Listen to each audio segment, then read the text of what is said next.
What was the first thing someone did for you that made you think, that's the nicest thing someone's ever done for me?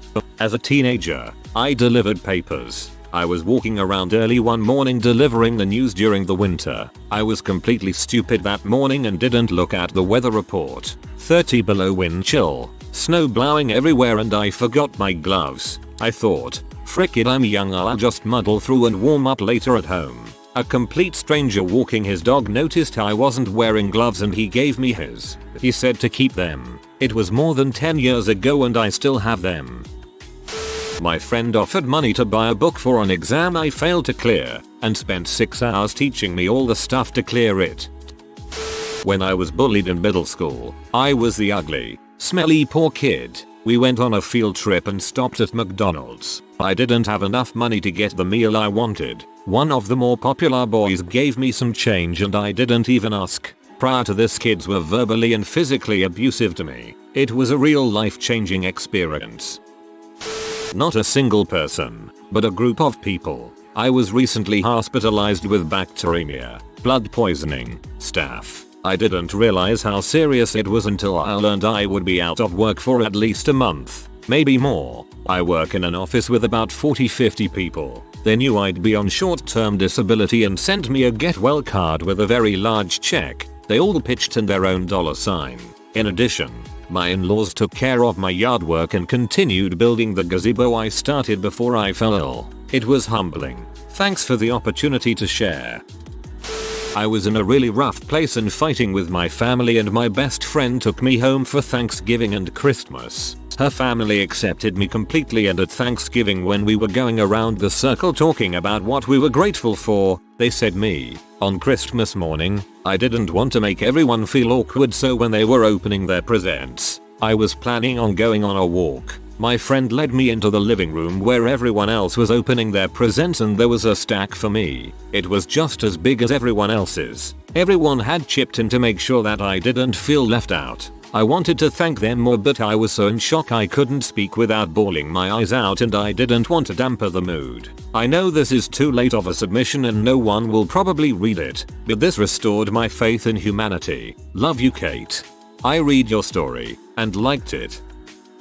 My parents were really poor when I was young, so every penny had to be planned out and spent wisely. On the other hand, my grandparents were very well off and helped my parents out a lot when money would get tight. Well, every summer before school started in the fall, my grandmother would take me and my sister and buy us a ton of clothes for the coming school year. Shoes, shirts, pants, the whole works. When I was little, I thought that's what all grandmothers do, so it made me really happy when I realized that she and my grandfather went out of their way and spent hundreds of dollars to make sure we have nice clothes. They're much older now and their finances aren't as secure as they used to be, and I happen to have just gotten a new, well-paying job, so I think a bit of positive karma is going to be headed their way soon. This is the earliest which I remember having a huge impact on me. Had a serious girlfriend who I had been with for several years. I was around 20, and one year she decided to throw me a huge surprise birthday party at a local pizza place. That may not sound too crazy, but I'd like to explain the significance. After spending years of her life with me, she decided to work her butt off to make a party extra amazing for no other reason than to make me happy. I am a smart bastard and managing to rustle up 25 or so friends, many of which I hadn't seen in a long time. Must have been an extremely difficult featuring considering it all had to be a surprise. When I went into the side room where the party was held and saw all of my friends, I experienced a sense of joy different from that of anything I've ever experienced. My wife did something similar for my 20th. It also included breaking onto my apartment to make brownies since she and all my friends lived on ovenless dorms. When I was 11, the company my dad worked for went bankrupt and he was unemployed. He started his own company, so money was tight for the first few years. I started taking a weekly dance class in junior high and the dance school was about a 20-minute drive from our house. I found out years later that dad would just wait in the car for a couple of hours until I was done because he wouldn't have to use more gas to drive home and back again. So he would sit in the car, often in the cold, and read a book until I came out. I was a kid coming home from school on the bus, first grade. My mom had given me a vampire pin with light up eyes. It said I want to suck your blood. Halloween was that weekend, I believe. As I'm getting off the bus at the end of our street, this kid out of nowhere rips the button off my shirt and throws it out the window. I was devastated and cried, thinking it was gone forever, but the bus driver yelled at the kid, got out, and helped me find the button. He didn't know me or anything, could have just said, sorry kid, I hope you find it, but instead he put the entire bus route on hold and helped me. I bet everyone else on the bus hated that kid. My oldest son was born 3 months premature and spent over 100 days in the NICU before finally coming home for the first time. I burned through all my vacation time from work while he was in the hospital, so I had none left by the time he was released to help my wife get acclimated to having a baby, with ongoing medical needs. At home, word got around the office that my son was being released, and the SVP of our division asked me when I would be taking off from work. I replied that I had already taken all my vacation time. No you didn't, he said. You didn't take any of it. Then he called HR and made it so. 9 years later and it still chokes me up. What a ledge. If you get a job with a great boss, life seems much better. I had the hardest time finding a job and no one was hiring. All I needed was a chance. I did some volunteering and turns out that I met a big executive from a big company. She gave me that one chance that I needed. And now, here I am working for the company and finishing university. I can't thank that person enough. She was the only one that gave me a chance. Volunteering is one of the best ways to find jobs. Kudos for getting out there and doing that, which is what got you the chance. When I was pregnant, I was constantly sick. I felt like I was at the doctor's constantly, so the nurses got used to my face. Well, this one time, it was different. I felt weird, panicky. I drove myself, which in hindsight, I shouldn't have done, and when I got there I fell into a chair, with my heart beating a million miles a minute. I tried to attract the attention of the nurses, but they just kept saying, hold on hun, hold on. I was scared to death, as I was only 26 weeks out of 40, and my family has a history of infant death. I began to cry as I realized my contractions had begun. Then, a huge burly man, a few seats down, noticed me. He got up and told the receptionist that though I was really sick, and he was told, I'll be right with you. He said, very loudly, where is labor and delivery, idiot? She said, 4th floor. And before I knew it he had basically picked me up and took me into the elevator. He barged me into L&D, and I was then whisked away to be diagnosed with toxemia. I remember him smelling like gas, and as he left, he kissed me on the head and said, you'll be fine. Don't cry anymore. And when he turned to go, the back of his Harley t-shirt said, if you can read this, the B fell off. When I was 6 and my brother was 11, he got $2 a week as allowance. He saved all his money for months and months. I thought he was so rich and I knew he was going to buy something really cool. He ended up spending it all on an expensive remote control car birthday present for me. Till this day that was the best present I've ever gotten. Just remembered another story that happened to me a few weeks ago in Vegas. I was broke as heck in Vegas and I was gambling with this old guy and he was loving me. We were chopping it up and taking shots. Anyways, I lost all my money and I said, nice to meet you sir, and I was about to go. He called back for me and slipped $200 in my pocket and then gave me a hug. I was at a loss of words. I didn't know what to say to him, lol. In 8th grade I was really nerdy and got made fun of a lot by some of the kids in my class. There was one day the 2 kids that sat behind me were talking about me audibly and I started to cry and hid my face behind a book because I didn't want them to notice. The boy that sat next to me, who had never said a word to me before, turned around and said, what the frick is wrong with you two? They stopped talking after that and I gained a hero for life. A girl who spoke no English pretended to be my girlfriend for a few days while we were in Paris. I spoke no Spanish and neither of us spoke French. It was the single most romantic thing ever. 2 ghetto as heck black people went out of their way and literally escorted me to the DMV because I was lost and late for an appointment. I was asking a gas station attendant for directions and they just said, hey man, follow us, and drove 10 minutes back onto the highway and 2 exits down, then pointed at the DMV, which was sitting right off the highway. I was judging them hardcore when they walked into the gas station with their baggy jeans and tilted hats, then they rescued my morning. I felt like a racist for a month. I love this. Once I seen a piece of graffiti in a really rough area where you'd expect to see racist comments on the walls. It read, "Immigration boosts our economy and strengthens our culture." First thing I recall as most important. As a kid I was really shy and introverted with basically no friends. A guy who I sat next to in history class comes to me and basically over the next months guides me, step by step, on social behavior. Introduces me to a lot of new people, basically taking me everywhere he goes. I owe basically all my social skills, which are not a lot, to that guy. As a matter of fact I owe him more than I could ever imagine. One of my best friends now. I hope to repay him tenfold someday. Actually happened today. I was recently in a car accident and my car is unrepairable. A friend gave me his car today because he brought a new one. This is someone I have known for about 10 years, but really only started talking to him once he got on Facebook. Today was the first time I have ever spoken to him on the phone. Words cannot describe how grateful I am. This is something very small, but at the time, it really did mean the world to me. So I fell victim to teenage love, of course. I was devastated when it failed. I've always suffered from depression and was pretty cynical, so I wasn't feeling so hot at all for a while. Well, one day, after hiding myself in the bathroom and crying during the passing period, I was walking over to my next class when I heard someone call my name. It was a boy who I had known since elementary but never spoken to. To be honest, I was shocked that he even knew my name, but he called to me. I looked up and stared at him, and then he gave me a genuine smile and a wave. It stunned me, and I smiled and waved back. I know that someone smiled and waved at me is pretty lame, for that's the nicest thing someone's ever done for me. But when a teenager is seriously down in the dumps, it's the small things that really count. That boy taking the time to let me know that someone cares just made my day. I honestly get that. Sometimes the small gestures are the most important ones.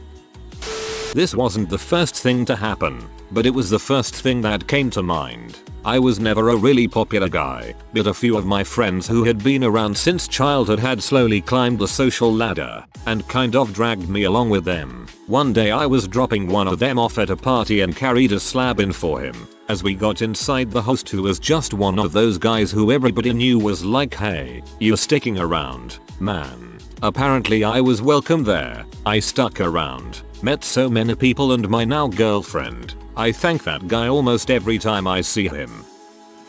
In 5th grade my parents got divorced, mainly because in 4th grade I was homeschooled and my mom was really mad that my dad wouldn't help with anything, so I ended up learning almost nothing. Anyways, I was pretty upset about it, and to this day I only have 2 people I can actually call my friends, so I didn't really have anyone to talk to. One day we were playing dodgeball in PE, and some jock wannabe butthole bullies beat the crap out of me. They punched me in the nose and stole my shoes. I sat in the girls' bathroom and cried for a really long time, but no one came to look for me, so I cried even more. Later, a girl I didn't really know walked in and asked me if I was okay, then gave me a little Minnie Mouse keychain saying she got beat up all the time by those same boys too. She moved away 2 years later and I haven't seen her since. That was probably the nicest thing another girl has ever done for me to this day, though. God, what kind of butthole beats up a 5th grade girl? Well, in 6th grade, I got put into a 6/7 split class with like 3 other 6th grade girls and 1 other guy. Basically, I didn't see my old friends a lot because they were in the other class. So by the end of the year we grew apart. At the end of the year, we had a dance, and it was $2 admittance. Also, being June, we had freezy sales at lunchtime. That other kid in my class that I was talking about, he was kind of poor, so he asked if he could borrow $1 to buy one, and pay me back when his mom came later to give him money for the dance. Basically, he's scumbag Steve, and I didn't get paid back. So, as I was pretty naive, as I was 11, I was pretty distraught that I got betrayed and wouldn't get to go to the dance. Somehow the girl I had a crush on heard about it, paid for my admission and danced with me a few times. Haha, I don't know. A couple months ago I remembered this happened and it made me smile. The little things always seem to mean the most, I guess. When I was 18 my apartment burned down, taking all my clothes with it, and as winter approached in Boston, I was broke and could barely afford the new office casual outfits I had to buy for my office temp job. On one really cold day one of the girls in the office asked why I never wore a coat and I told her my story. She gave me $70 to go buy something warm to wear.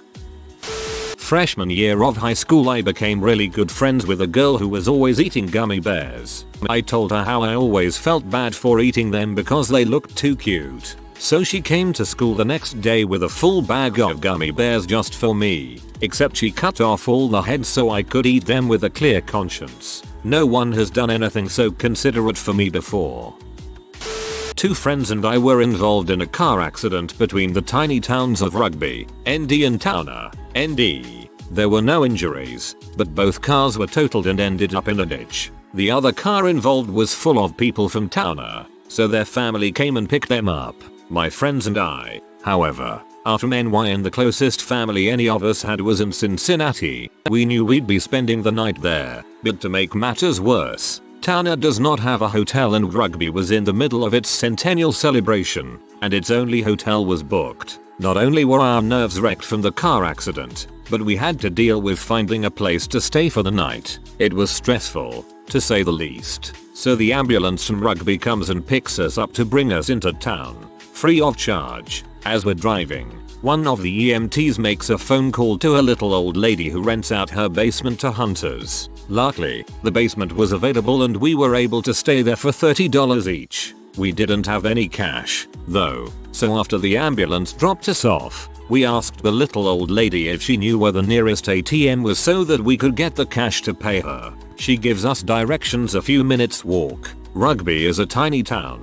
And then, after knowing her for less than 5 minutes, mind you, she hands her car keys to me and says, "Here, you can borrow my car. You seem like nice boys." Basically, the entire community came together to help a group of strangers in need. I live in Harlem in NYC. Needless to say, people aren't quite so friendly and trusting around here. My mind was blown. When David Foster Wallace died, my wife printed out all his uncollected works and made them into a book for me. He was my favorite author. Mrs. Uglipan's stupid face sounds like a good partner. I didn't speak to anyone in high school, mostly because I had just moved from the city, which was racially diverse, to Long Island, which isn't really diverse, and I'm Asian. So I was pretty upset. First day, some broad asks if I knew karate, complete with hand motions. So come senior year, I had very few friends. I was in a chemistry class and we had group work almost every day. My nightmare. There was this kid who hung out with the douche-why popular kids. Douches because they were arrogant fricks who thought annoying teachers in stupid ways was the cool thing to do. But he was pretty quiet and polite. One day, my regular group didn't really want me around, so I just stood there. That kid looks at me and goes, "Senor Maniculo, do you not have a group to work with?" I shake my head. He smiles and asks, "Want to be in my group?" I had to hold back tears because the way he asked me was so freaking sweet. Nicest kid, I swear. This wasn't the first, but it's the only one that came to mind. I was cycling to work on my mum's crappy bike. Mine was out of commission and was hurtling down a fairly steep road when the chain snapped off and threw me off balance. I buckled pretty badly and fell off near an arguing couple. They immediately stopped and came over to see if I was alright. I told them I was fine but that I was gonna be late for work. Without a second's hesitation they took my bike into their house and gave me a lift to work, saying that I could pick up the bike later that evening. Fantastic people. Respect for ending their argument in style. I like your story. It made me smile. Then it made me remember when I was in school and my friends specifically requested to have me removed from their table because they thought I would just cause trouble and distract them from class, and it hurt my feelings pretty bad. Then I realized they were probably right and I should stop being such a douche. Reality checks suck. Today at the pizza place with my friends, I saw a balloon on the ceiling. I tried to jump up and get it, but my fingers barely reached the tip of the string. I forget about it. and we are in the game section being all immature and crap when a little girl, no older than 7, comes up to me holding the balloon. She said, "Here you go, mister." Not a lot of nice things happened to me. My girlfriend and I went to this really good Texas Mexican bar a couple years back. It is our favorite place, but it is a bit pricey, so we only go a couple times a year. Now this place puts your updated bill in front of you every time you get another drink or food item. So we are sitting at the bar. At this point we had already ate and were now just working on margaritas. The bartender never put the updated bill down after we had ordered another round. So I start telling my girlfriend that sometimes bartenders miss drinks on the bill. It is very rare, but when it happens you must take full advantage of it. So we keep drinking and I am trying to calculate how much our bill was going to be. I was guessing somewhere in the $80, $90 range. Turns out that the guy sitting next to me at the bar never talked or looked at him once. Paid our entire bill plus tip. Hence why the bartender never dropped the updated bill. It was already paid. He told the bartender not to let us know until he had left, so I never got a chance to thank him. Since then I have paid for people behind me at toll booths, paid for beer for people behind me in line at Red Sox games, and a couple of weeks ago I was backpacking it in the White Mountains and hooked a couple hikers up with some free dro. Way to pay it forward, with interest. I had a bit of a rough time growing up. At one point, my stepmother wanted to try to adopt me. I'm still not sure why. She never seemed to like me. My family's lawyer realized that though I said okay to her while she was in the room, I didn't mean it but was scared to say otherwise. So he made sure to be alone with me one day and asked me if that was what I really wanted. And when I said no, he buried my stepmom in a mountain of paperwork and told me he'd delay the process so long that I'd be 18 before anything even happened. I was about 13, and it is still one of the nicest things that anyone has ever done for me. We have so little control over our destinies, or even the ability to speak up about it, when we are kids. Bravo to that guy for seeing your distress and acting on it. I was pulled over for speeding. I decided to be nice because I was actually speeding. The officer walked up and asked me if I knew why I was pulled over, and I answered with a smile I was speeding and I agree that I deserve the ticket that you are about to give me. That's what I get for not paying attention, with a little laugh on the end. She took my license and was in her car for about a minute and came back and said, "Thank you for being nice. You are free to go and you are not getting a ticket because you are the first person to be nice to me all week." She turned around and walked away. I screamed thank you and went on my way. Now that was an amazing feeling. TLDR. Be nice to a cop and you may not get the ticket. Be nice to a cop in general. It will pay off eventually. Think about it, you being nice to her put her in a good mood, so now she will be a little more lenient with people that day. Frick, be nice to everyone and it'll change the way things happen in this world. Kill people with kindness. This might not be the first time someone did the nicest thing anyone has ever done for me, but it stands out as the one that means the most to me. In my graduating year of high school, I was a youth writer for my city's big newspaper. The high school I went to was built in the 1960s. The architecture was unusual and quirky and the interior was painted with bright colors and swirly patterns. I loved it. And toward the end of the year, just before I was about to graduate, I interviewed the kids at my school to find out what they thought about it. I wrote a story about it and it ran in the paper. Because I'm a good journalist, I included all of the various viewpoints and opinions, not just those who agreed with me. So yeah, some of the people I interviewed thought it was ugly, but I thought I made it pretty clear that it was their opinion, not mine. Unfortunately, my article caused quite a stir at my school. Mr. O, my favorite English teacher, came to me in the hall and told me he was very disappointed in me, that he had thought I was a better writer than that and that I lacked integrity. I was crushed. A few days later, a response to my article ran in my high school's newspaper, basically calling me out and telling me that if I hated my school so much, I could have gone elsewhere. Everywhere I went, my schoolmates and teachers shat all over me and my article. I couldn't believe I was going to graduate high school on that note, and I was devastated. And then Mr. D, my really geeky art teacher, saw me sitting on the floor at my locker, crying. He bent down and told me that he disagreed with all of the commentary that was going around, that he thought it was a funny and well-written article and I should be proud of myself. that I should keep writing and not listen to what everyone else was telling me. I will be forever grateful that he did that. I used to work fairly early in the morning.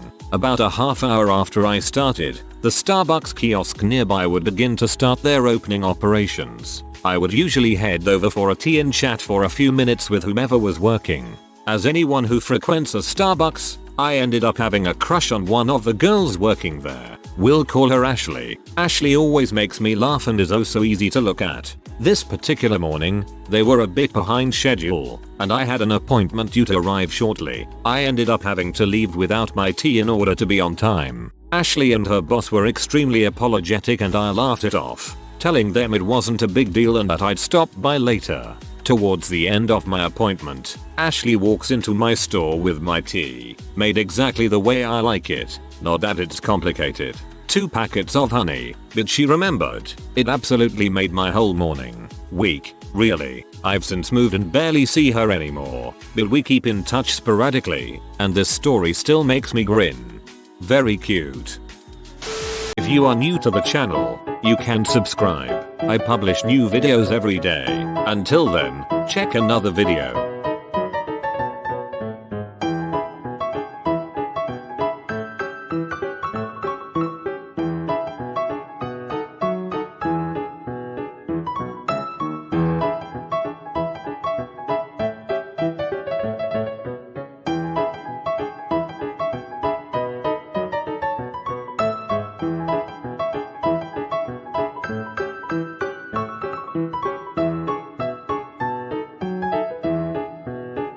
Bye for now.